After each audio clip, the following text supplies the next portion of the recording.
Well, the first thing, I mean, if we have to agree what we want. I mean, if we agree that we want Estonia to continue along the path of being a technology innovator, I mean, clearly we're biased in this direction when you're sitting here, but if, I mean, maybe not everyone wants that. If that is a goal, then from that, if we all agree that we want Estonia to realize its competitive advantage through technology, then we have to also then agree, then the next steps become fairly clear.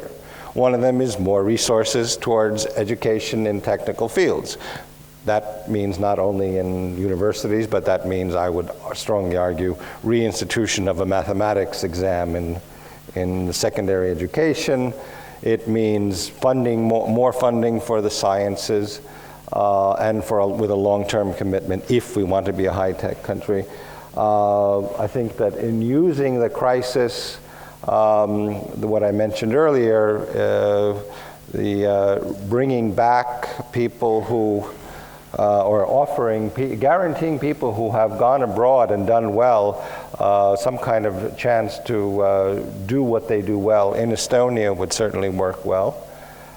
We have to face one thing one way or another, whatever our goal is that, as the director of Tartu University told me, 80% of the students who are graduating the top secondary schools of Estonia are not even bothering to apply to go to Estonian universities. Now, I don't know if I got the figures exactly, but it's in that ballpark. 4/5 of people who graduate or who are in their last year of secondary education, who are all going to university, are not even bothering to apply to Estonian universities.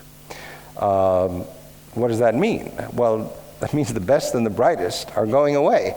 Now we have to think and we're not going to stop them from doing that. And why would you stop a bright young woman who's just gotten into Cambridge or Columbia from going there? I mean, what we need to develop right now is a national strategy for bringing them back and for allowing them to come back and to maintain their ties to this country.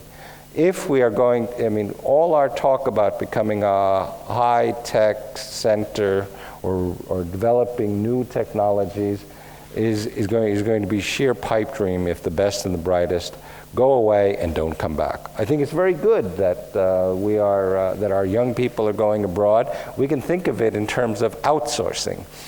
We don't put enough money into our higher education. Let us outsource the education of our best and brightest in the Ivy League universities in Cambridge and Oxford and the Sorbonne. Great, but we have to make sure they come back. And there are probably mechanisms for doing that, but certainly I think we have to realize that if we don't do something soon, crisis or no crisis, we're going to have, I mean, worldwide crisis or no worldwide crisis, we're going to have our own domestic crisis in terms of serious brain drain with our best and brightest going abroad, and I would say that's something we have to do no matter what. The other thing I hope we do take advantage of in the next several years is if, assuming that the European Union does, under the Swedish presidency, adopt the Baltic Sea strategy, which would involve, at least in its embryonic form today, much closer contacts and cooperation between science institutions around the Baltic Sea, that we push that heavily and develop it so that we end up with centers of excellence throughout the region. I mean, we may be very good in one thing, Helsinki University is good in something else, Poznan University in Poland something else. That would be something that we should work on. But I think most importantly, we need to, in the long term, focus on how we keep, in a globalized, internationalized world of freedom of movement, keep people's ties to Estonia. And that is, I think, we take people like Mart Saarma, who is one of the biggest brains in Finland, Finnish academia today. He's an Estonian. He travels back and forth regularly. We have Carmen Kass, who, while she lives abroad, is very closely tied to Estonia. She's a model. But We have Mart Ustav, a biologist who spent 12 years in Cold Spring Harbor, but then came back. We need to find those keys, those mechanisms to make sure that people are closely tied to this country, crisis or no crisis.